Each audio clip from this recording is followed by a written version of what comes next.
हाँ, तो हम कहाँ पे थे? हम तो आ, एक इंद्रिय, दो इंद्रिय, तीन इंद्रिय, चार इंद्रिय, पांच इंद्रिय, सभी जीवों के बारे में इतना सोचते हैं। क्या ऐसी सोच तिर्यंश रख सकते हैं? नहीं। रख सकते हैं? क्या ऐसी सोच नरक के जीव रख सकते हैं? नहीं। और मन और देवताओं को ये सोचने की जरूरत ही नहीं हाँ। है। देवताओं को ये सोचने की जरूरत है क्या, बताओ? हाँ। तो ऐसा कोई काम ही नहीं होता जिससे जीव हिंसा हो रही है। हाँ। भाव हिंसा करते हैं, वो तो मानसिक हिंसा कर सकते हैं अपनी खुद की। हाँ। तो इसका मतलब समझ जाओ कि वह व्यक्ति कहाँ से आया है। मनुष्य योनि से आया। हाँ। हो सकता है हमारा पिछला जन्म भी क्या था?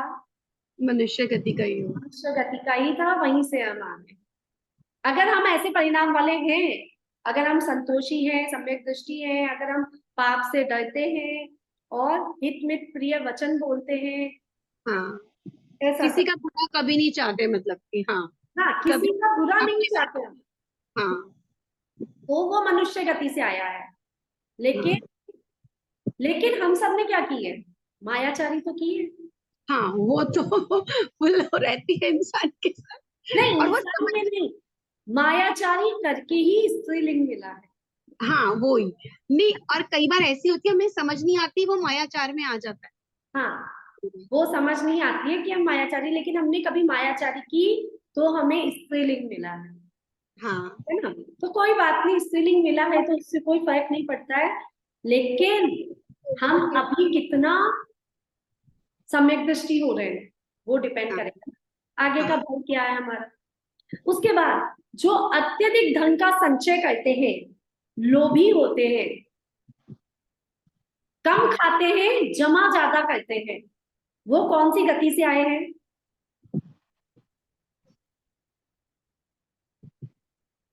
वो लोभी देव ला। गति से आए हैं। अच्छा। हाँ। लोभी जो होते हैं ना, वो देव गति जा सकते हैं। हाँ। लालची लोभी जो होते हैं, वो देवगति भी जा सकते हैं, और देवगति, क्योंकि बाकी तो पुण्य कर्म किया। अब केवल एक ही लोभ है, पुण्य करने का लोभ है। हाँ। लोभ तो है ना, मोक्ष जाने का लोभ है हमको। बहुत लोभी हम, मिल जाए इसके लिए मैं 24 घंटे स्वाध्याय करती हूँ। हाँ, और ने फालतू खर्चा नहीं करते, ये रहता है कि हाँ, कि हाँ, वेस्ट ऑफ मनी नहीं। वेस्ट ऑफ मनी नहीं, और बहुत पैसे को जोड़ने ही जोड़ने में जो विश्वास करते हैं, वो हाँ। अवश्य ही देव गति से आए होंगे। बाकी गुण तो होने ही चाहिए उनमें। बाकी ये नहीं कि वो धन का संचय भी करते हुए क्रूर है। क्रूर परिणाम है तो नरक गति से आए, है ना? ऐसा भोगों में लिप्त है तो पशु गति से आए हैं। लेकिन ऐसा नहीं है, साम्य भाव रख रहे हैं, सब कुछ अच्छा है, लेकिन पैसों को जोड़ के रखना चाहते हैं, और लालची है, लोभी है, पैसों को खर्च नहीं करते हैं, कंजूस लोग जिसको हम कहते हैं। अरे धार्मिक तो है लेकिन कंजूस है, चार लोगों को खाना नहीं खिला सकता है, ऐसे बोलते हम्म। हैं ना। आहार तो देता है, उसके बाद नारियल नहीं बांटता है। ऐसे ऐसे मिलते हैं ना उनको उदाहरण कहीं कहीं। तो वो अवश्य ही देव गति से आया है।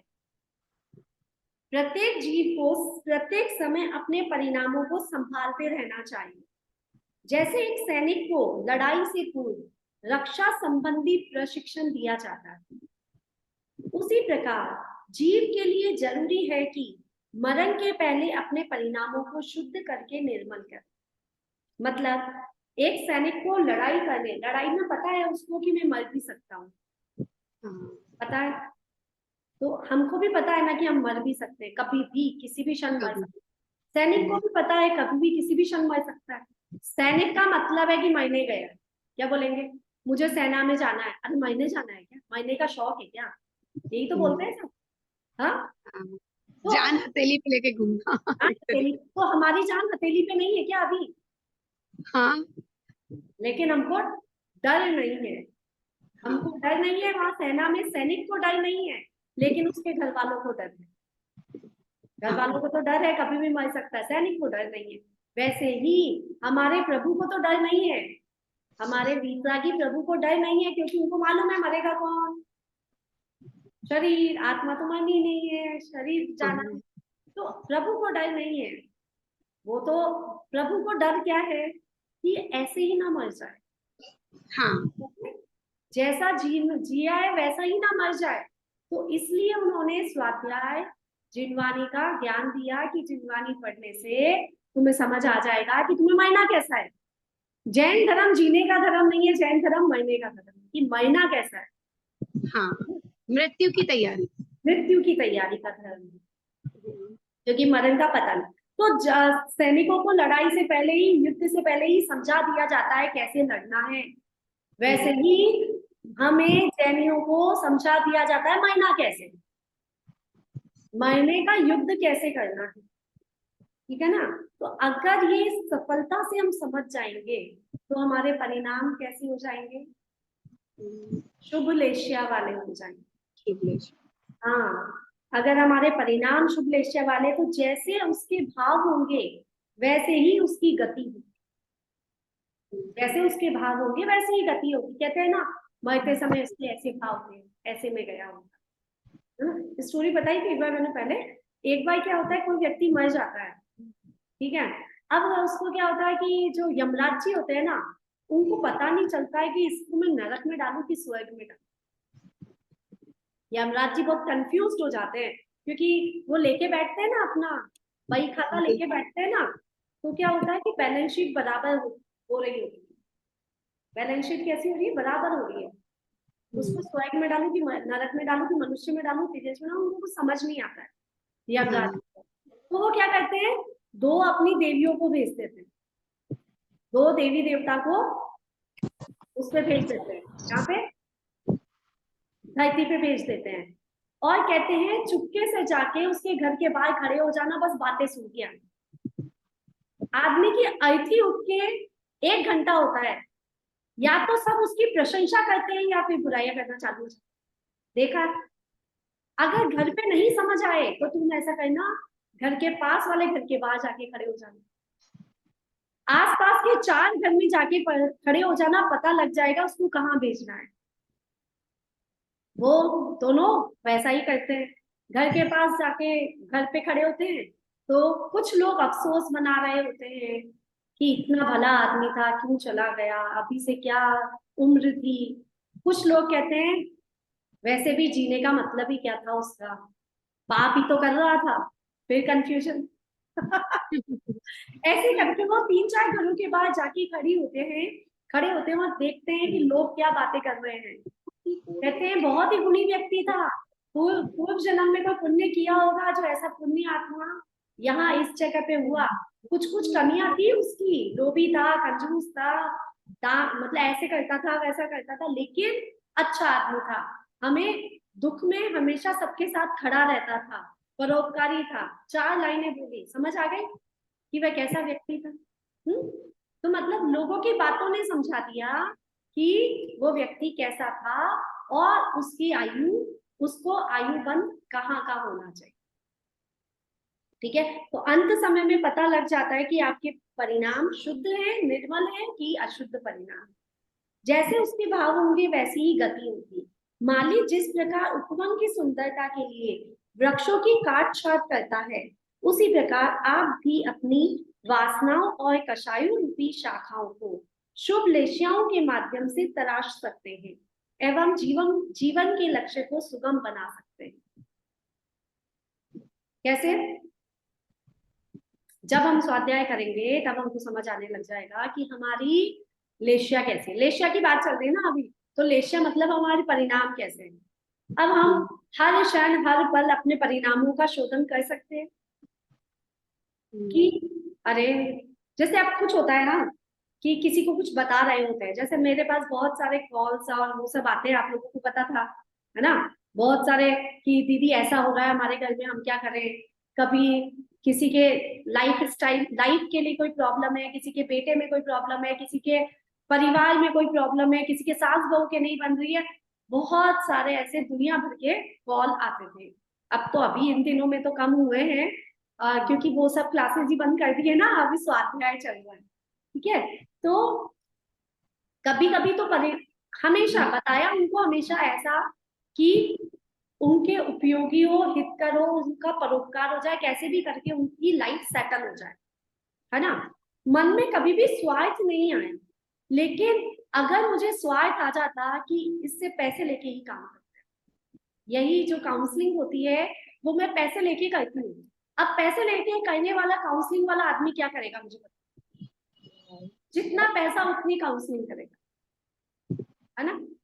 अगर 500 रुपए दिए तो 500 रुपए जितनी बात बोलेगा, 1000 रुपए दिए तो 1000 रुपए जितनी बात बोलेगा, ठीक है। और बिना पैसे वाला आदमी क्या करेगा, उसको सब कुछ बोलेगा, 1000 रुपए नहीं 2000 5000 रुपए वाली बात बोलेगा। क्यों? क्योंकि उसको स्वार्थ नहीं है, ठीक है। तो जहां पर स्वार्थ आ जाता है वहां पर आपकी लेस्या कैसी हो जाती है, समझ आ गई कि वही काम मैं कर रही हूँ और वही काम मैं इस तरीके से कर रही हूँ, तो गलती कहाँ पर है। हमको ये बात समझ आ जाती है ना, गलती कहाँ हो रही है। अगर मैं स्वार्थ के वश किसी का परोपकार कर रही हूँ, किसी को अच्छी बात भी बता रही हूँ लेकिन स्वार्थ के वश बता रही हूँ, तो क्या होना है, गलत परिणाम होना। अगर मैं निस्वार्थ काम करती हूँ और सेवा करती हूँ तो उसके परिणाम कैसे होंगे। एक एक उनकी आज मैंने एक सामयिक देशना में एक स्टोरी सुनी, तो वो बताती हूँ कि क्या नाम था मुनि का, ऋषभ कुमार, है ना। ऋषभ कुमार की ही कथा है कि मुझे एकदम नाम याद नहीं आ रहा। महाराज जी एक नगर में महाराज का प्रवेश हुआ, ठीक है। पहले पहले महाराज कहाँ रहते थे, वन में, वन में जंगलों में रहते थे। कभी कभी आहार लेने के लिए कहाँ आते थे, नगर में, नगर में आते थे। अब क्या हुआ, जो महाराज ऋषभ कुमार थे उनको ये चिंता हो गई कि महाराज एक उपवास के बाद आहार करने आएंगे। एक मास का उपवास था उनका, ठीक है। एक मास का उपवास लिया था उन्होंने। अब ऋषभ कुमार जो राजा था वहां का, उनको ये चिंता हो गई कि गांव में सभी जगह चौके लगेंगे, सब महाराज को परगाएंगे, तो कंफर्म नहीं होगा कि मेरे यहाँ पे आहार हो, कंफर्म नहीं होगा कि मेरे यहाँ पे आहार हो। तो उन्होंने क्या करा, 5 दिन पहले ही नगर में ढिंढोरा पिटा दिया कि कोई और अन्य व्यक्ति चौका नहीं लगाए, कोई और अन्य व्यक्ति चौका नहीं लगा सकता है, उसको लगाने की अनुमति नहीं है। महाराज केवल, महाराज मतलब जो साधु हैं, साधु महाराज केवल राजा के घर पे ही आहार लेने के लिए आएंगे। पूरे नगर में ढिंढोरा पिट जाता है। अब क्या होता है, 1 मास का उपवास और साधु आते हैं और परगान की विधि लेके आ जाते हैं, एक ही चौका और उनको विधि नहीं मिलती। ऋषभ कुमार ने बहुत, उसके भाव कैसे थे, जो अभी मैं बात बताई थी ना स्वार्थ और निस्वार्थ की, वही मैं बता रही हूँ। उसके भाव कैसे थे, परोपकार के थे लेकिन स्वार्थ था, स्वार्थ से मुझे, है ना। परोपकार के थे, आहार दान के भाव थे, लेकिन स्वार्थ की मेरे ही घर में महाराज का आहार होना चाहिए। 1 मास का उपवास, आहार के लिए परगान के लिए विधि नहीं मिली, वापस साधु महाराज चले गए पुनः 1 मास का उपवास। अब महाराज ने तो एक बार कह दिया तो कह दिया, वापस बात को ले नहीं सकते ना, राजा लोग वापस अपनी बात को नहीं ले सकते। अब 1 मास वापस, 1 माह बाद वापस से मुनिराज का आगमन इसमें हुआ, नगर में हुआ, विधि लेके आए, महाराज आए, लेकिन जो राजा था वो कहाँ चले गए थे, शिकार को चले, मतलब बाहर भ्रमण पे गए हुए थे, बाहर वो मतलब भोग विलास में व्यक्त थे। उस दिन उन्होंने चौका नहीं लगाया था और किसी को लगाने की अनुमति नहीं थी। महाराज परगान के लिए आए, आहार के लिए आए, परगान नहीं हुआ, वापस चले गए। 2 मास का उपवास,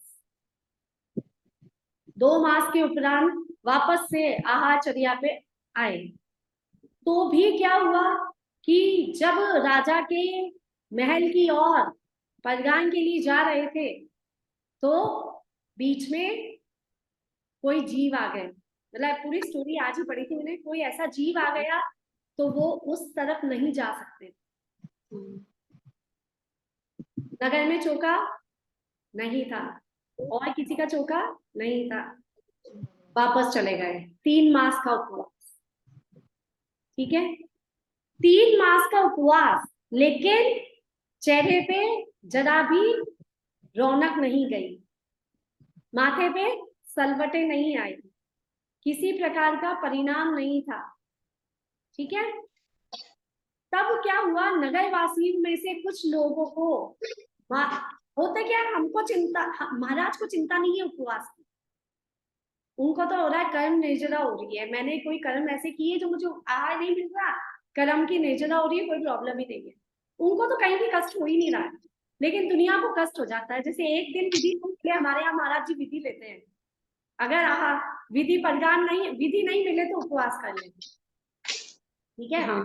तो महाराज को कोई प्रॉब्लम नहीं हो रही उससे, लेकिन लोगों को प्रॉब्लम, लोगों को चिंता होती है, अरे इतनी भारी भयंकर गर्मी है और उपवास हो गया, कैसे सह रहे हो, मतलब वो तो उनको सहना ही नहीं है, उनको तो कर्म की नहीं चला कर रहे हैं, उनको कोई उपाय नहीं था, लेकिन लोगों को होता है। तो ऐसे ही क्या हुआ, नगर के कुछ लोगों को बहुत पीड़ा होने लगी, कुछ पीड़ा होने लगी, तो वो उन महाराज के पास गए जो बहुत ही शांत थे, बहुत ही सरल थे, उन महाराज के पास गए। तो क्या हुआ, उन्होंने बता दिया उन महाराज को, उन महाराज को, साधु महाराज को कहा कि महाराज जी अब इसमें हम क्या कर सकते हैं, राजा जी ने आदेश दे रखा है और कोई चौका नहीं लगाएगा। तो और वो अपने स्वार्थ में अपने आप को भूल गए, आपको भूल गए, और आपका आहार नहीं हो पा रहा है, ऐसे मतलब वो बहुत स्वार्थी है।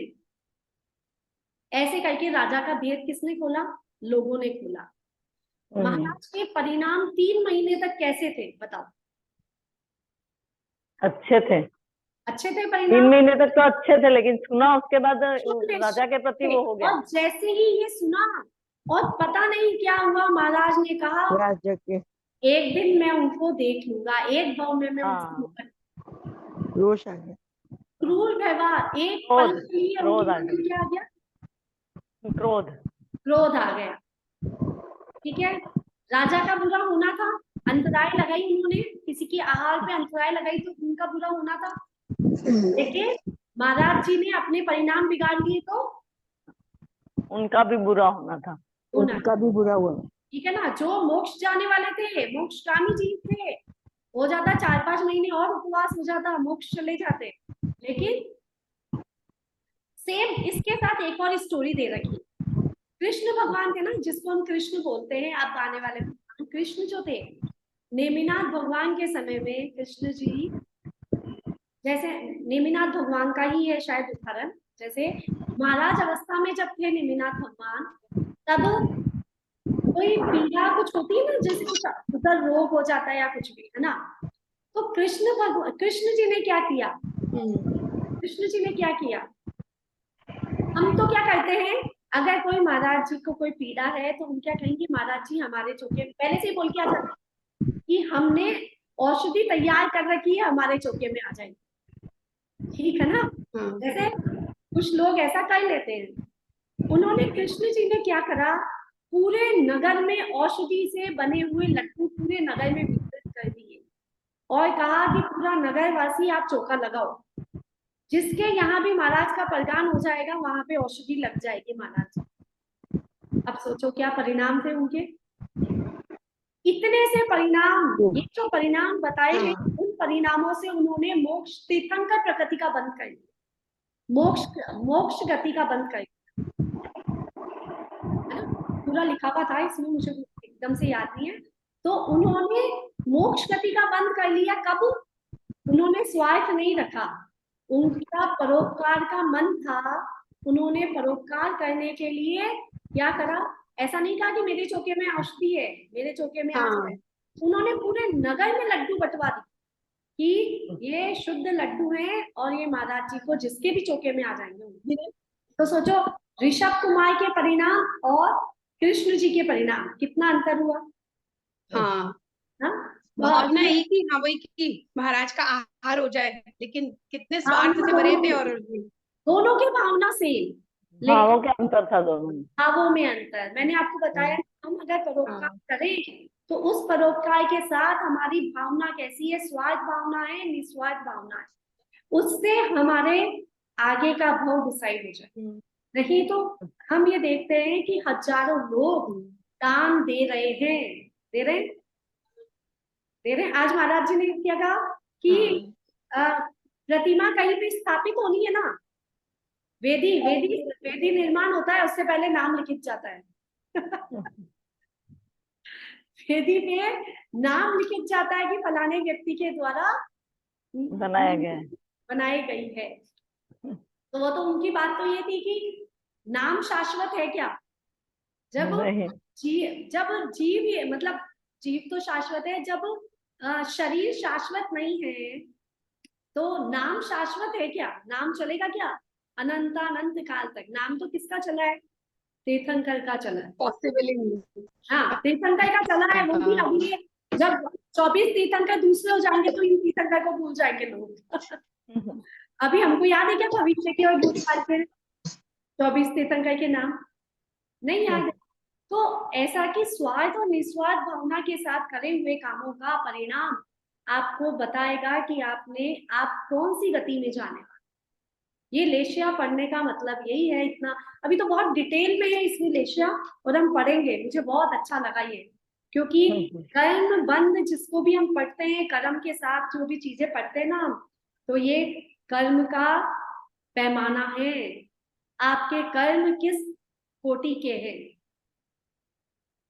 जैसे कई बार ऐसा होता है ना कि किसी दूसरे के चक्कर में भी अपने को भाव वैसे आते हैं, जैसे उन महाराज के अंतराय आना था तो इसीलिए राजा को ऐसे भाव आए हो, भी उनके अंतराय कर्म का बंध था। हाँ, निमित्त तो थे, निमित्त तो हुआ, लेकिन दोनों को अपना अपना राजा को मुनिराज थे, उनका तो कर्म का क्षय होना था, इसलिए उनको आहार नहीं मिलना था। हाँ, उनके तो कर्म का क्षय होना था, उनको तो कोई भी नहीं देता। मान लो पूरा गांव भी चौका लगाता ना, तो भी नहीं मिलता, तो भी नहीं मिलता। अंतराय कर्म का बंध था उनका। हमारे यहाँ भी ऐसा ही हुआ, 4 दिन एक उपवास दिन- हो गया गुरुदेव के, क्या? 4 दिन उपवास हो गया हमारे वहाँ भी गुरुदेव के। हाँ। चंद्र सागर जी, उनके संग में कृष्ण सागर जी है, हाँ, उनके पहले दिन उपवास था, वो दूसरे दिन उतरे तो अंतरा गई, हाँ, और इसलिए आहार नहीं हुआ। फिर उनके तीसरे दिन उन्होंने उतरे तो पड़गान ही नहीं हुआ, मतलब उनके जो धारणा धार रखी थी वो मिली नहीं। फिर उपवास हो गया, और चौथे दिन को 14 के कुछ था, तो उनका ऑलरेडी उपवास नहीं, क्योंकि 4 उपवास हो गए उनके। हाँ। तो इससे क्या हुआ? उनका तो उपवास होना था कर्म का क्षय। हमारे कर्म एक सेकंड में झड़ रहे हैं ना, अभी भी कर्म झड़ रहे हैं ना हमारे। अभी हम स्वाध्याय कर रहे हैं, कर्म झड़ रहे हैं ना हमारे अब। हाँ, और जब हम टीवी अभी इस समय को छोड़ के हम टीवी देखते तो भी कर्म झड़ते कि नहीं झड़ते? कर्म तो झड़ ही रहे थे ना उस समय। वो जो कर्म झड़ रहे थे उसका उपयोग हमने क्या किया? हमने किसमें किया? स्वाध्याय करने में किया। कोई टीवी देखने में कर रहा है, कोई पिक्चर देख रहा है, कोई घूम रहा है, कोई पिकनिक मना रहा है, कोई जीवों का घात कर रहा है, कोई पशुओं को काट रहा है। सबके कर्म का उदाहरण है, सब कर्म का उपयोग। मतलब महाराज अगर आहार के लिए निकलते भी तो उनको विधि नहीं बैठती, अंतराय आ जाता, उनके तो उपवास हो जाता। लेकिन राजा श्रेणिक ने ऋषभ कुमार थे कि श्रेणिक राजा थे, मैं भूल गई नाम लिखा हुआ है, श्रेणिक राजा थे शायद।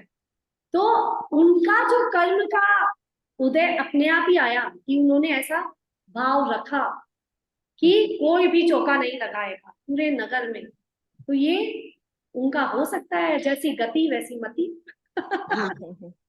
जैसी गति वैसी मति, लेकिन कर्म तो बंध गए।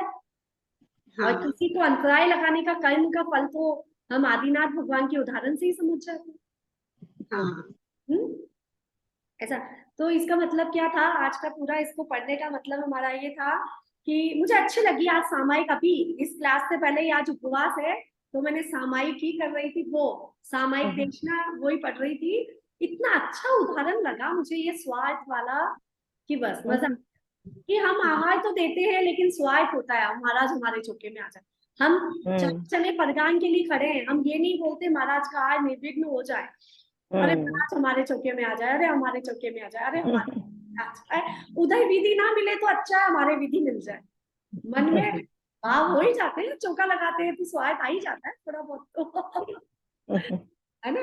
तो ये सब हमारे परिणामों को बताते हैं। मतलब बहुत अच्छी चीज थी आज कि हम कौन सी गति से आए हैं और कौन सी गति को जाने वाले हैं। हम अपना कहते हैं ना कि भगवान को सर्वज्ञ है, भगवान सर्वज्ञ है, भगवान सर्वज्ञ है ना। हाँ हमारी आत्मा भी सब कुछ जान सकती है कि नहीं जान सकती, बताओ। हाँ बिल्कुल। आत्मा भी सर्वज्ञ हो गई, हाँ है ना। लेकिन इस समय नहीं है। अभी या अभी नहीं है इस समय। कैसे नहीं, अभी समझ आया आपको? अभी समझ आया आपको? हाँ, देखिए, ज्ञान क्षयोक्षम। पूर्ण ज्ञान नहीं है अभी। हाँ अब अल्प सर्वज्ञपना तो हम में हमेशा रहेगा ना। आत्मा हाँ में गुण तो रहेगा। आत्मा में गुण है जब तो प्रकट हुआ। आत्मा में सर्वज्ञ होने का गुण था, वो सिद्ध परमेष्टि के प्रकट हो गया हमारे प्रकट में। क्योंकि हाँ जैसे हमने अभी यहाँ पे बात करी कि हम कौन सी गति से आए, कौन सी गति को जाना हमको पता लग गया, लेकिन हाँ हम कल इस बात को भूल जाएंगे। हम फिर भी वही परिणाम करेंगे। हम लोभ लालच राग द्वेष मोह सब कुछ करेंगे। हम भूल जाएंगे अरे हम ये सब करेंगे तो क्या होगा। हम सर्वज्ञ तो बन रहे हैं लेकिन कुछ देर के लिए बनते हैं, फिर भूल जाते। जैसे मुनिराज लग रहे हैं, उनको ये बात समझ आ गई तो उन्होंने सब कुछ छोड़ दिया। ऐसा, ठीक है ना। तो बढ़िया, आज के लिए इतना ही रखते हैं। वापस से मीटिंग ओवर हो जाएगी नहीं तो। ठीक है, अच्छा लगा आज।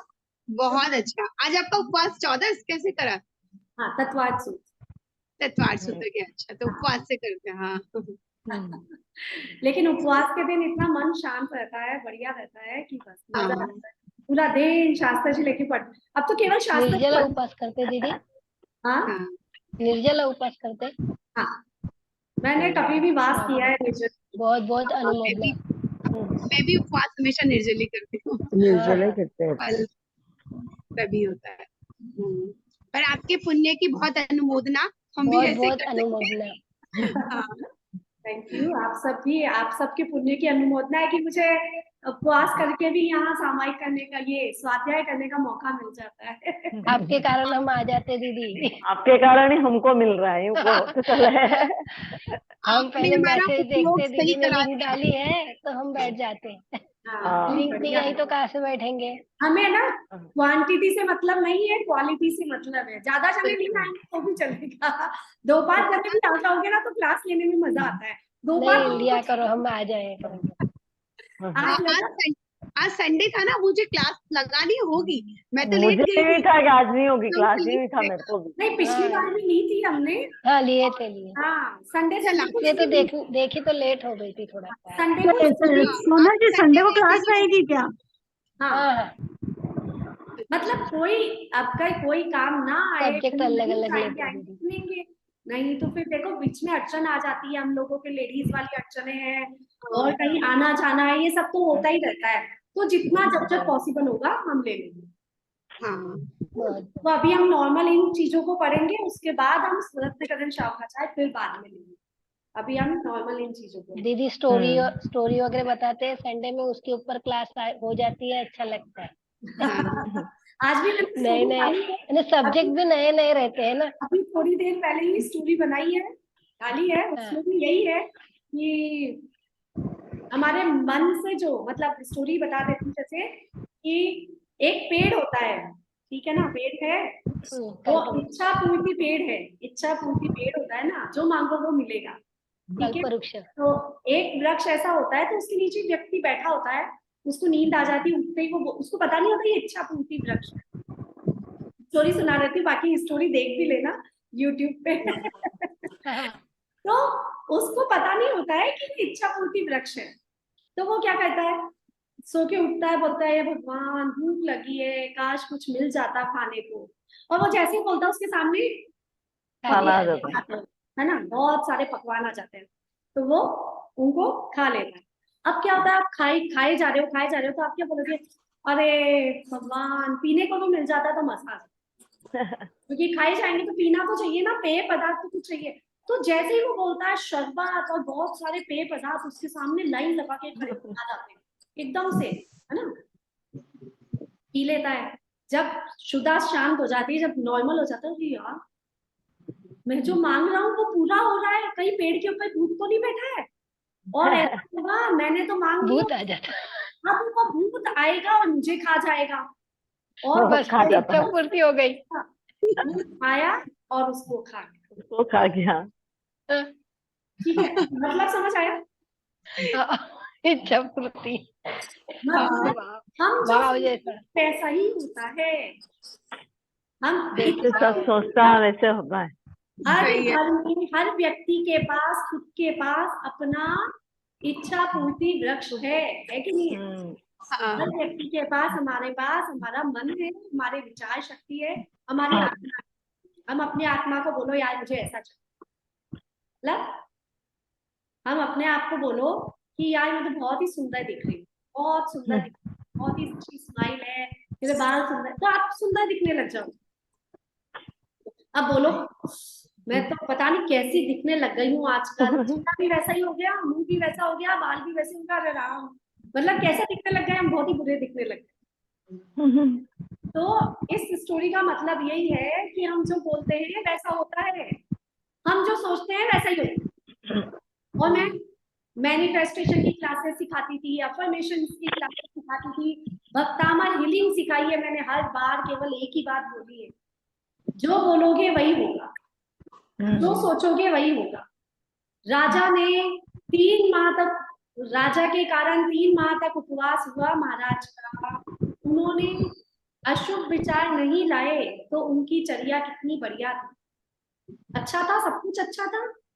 हाँ लेकिन जैसे ही उस राजा के प्रति क्रूर विचार आ गए, तो उनका सब करा कराया पानी में। यही बोलेंगे ना हम, 3 महीने की साधना पानी में गई कि नहीं गई? पानी में गई। 3 महीने ये आप एक दिन भूखे नहीं रह सकते हो, 6 घंटे पानी बिना नहीं रह सकते हो। 6 घंटे छोड़, पानी की प्यास लगे बाद 1 घंटा भी पानी के बिना व्यक्ति नहीं रह सकता है, त्राही त्राही मच जाती है। वहां 3 महीने साधु आता है, चले जाते हैं, आते हैं चले जाते हैं, तब उनको परिणाम बिगड़ते नहीं है।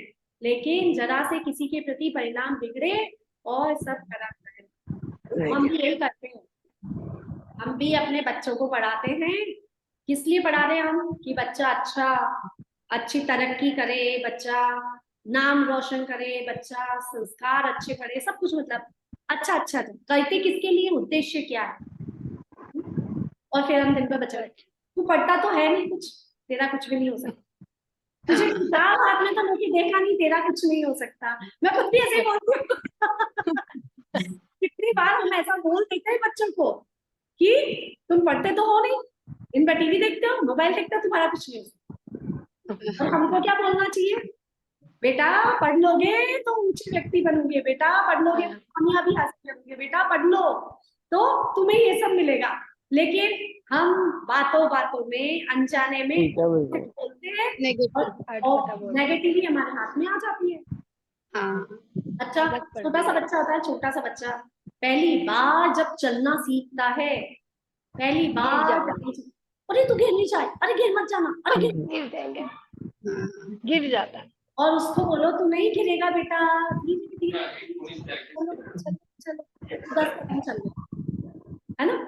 तो ये हमारे ही विचार है। और अब ये शुभ अशुभ रेशिया पढ़ के तो समझ आ ही गया बिल्कुल, हर पल हर क्षण हमारे विचार हमारे आगे के भव को डिसाइड कर रहे हैं।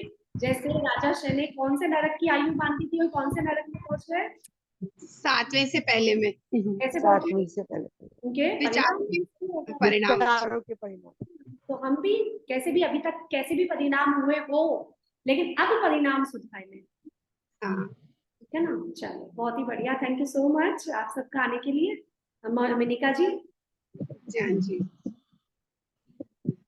निज निज निधि निज में बताई है, अनंत उपकार है, इसके लिए जिन वाणी मांग, वंदन शत शत बार है, वंदना शत बार। जय हो जिनवाणी माता। 3 बार